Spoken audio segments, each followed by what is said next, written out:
ಬೆಂಕಿ ಮಲಗಿದೆ ಅಸುರರ ಭಾಷೆಗೆ ಸಿಕ್ಕಿ ನಿಮ್ಮಲ್ಲಿ ಮೂಡಲಿ ಈ ಧ್ರುವ ಚುಕ್ಕಿ ಋಣವನ್ನು ತೀರಿಸಿ ಆಳಕ್ಕೆ ಹೊಕ್ಕಿ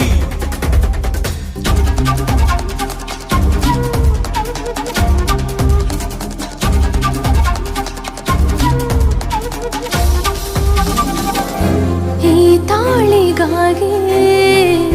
ತಾಳುವೆಯ ಹಾದಿಲಿ ತಾಯಾಗುವ ನನ್ನನ್ನು ಬಂದು ನೀ ಸೇರೋ ಅಂತೊಬ್ಬ ಏಕಲವ್ಯ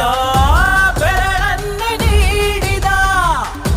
ಗುರು ಋಣವ ತೀರಿಸೋದು ಹೇಗೆಂದು ಸಾರಿದ